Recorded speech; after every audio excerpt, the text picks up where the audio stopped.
اللہ اللہ اللہ۔ بسم اللہ الرحمن الرحیم۔ السلام علیکم پیارے دوستوں، آج ہم جانیں گے کہ یدی ہمیں چھینک آتی ہے تو ہمیں کیا کرنا چاہیے۔ پیارے دوستوں، یدی آپ میرے چینل پر نئے ہیں تو میرے چینل کو سبسکرائب کر کے بیل آئیکن دبا دیں تاکہ جب بھی میں کوئی ویڈیو اپلوڈ کروں تو آپ کو اس کی نوٹیفیکیشن ملتی رہے۔ پیارے دوستوں، حضرت ابو ہریرہ رضی اللہ تعالی عنہ سے روایت ہے کہ حضور پر نور صلی اللہ علیہ وسلم کو جب چھینک آتی تھی تو آپ صلی اللہ علیہ وسلم منہ کو ہاتھ یا کپڑے سے چھپاتے تھے۔ حضور پاک صلی اللہ علیہ وسلم کا فرمان ہے، جب کسی کو ڈکار یا چھینک آئے تو آواز بلند نہ کرو کہ شیطان کو یہ بات بے حد پسند ہے کہ یہ فعل کرنے میں آواز بلند ہو۔ چھینک کے وقت سر جھکائیں، آواز پست کریں۔ جب چھینک آئے تو الحمدللہ کہیں تو فرشتے رب العالمین کہتے ہیں۔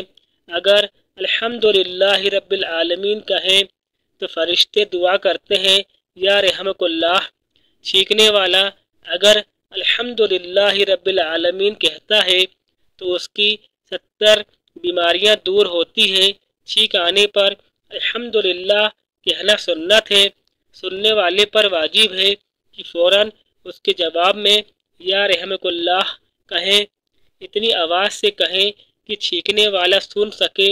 اگر جواب میں تاخیر کر دی تو گنہگار ہوں گے۔ چھینکنے والا زور سے الحمدللہ کہے تاکہ سننے والے جواب دے سکیں کہ دونوں کو ثواب ملے گا۔ نماز کے دوران چھینک آئے تو الحمدللہ نہ کہیں، کافر کی چھینک کا جواب نہ دیں۔ خطبے کے وقت چھینکنے والا آہستہ سے الحمدللہ کہے تاکہ سننے والا جواب نہ دے۔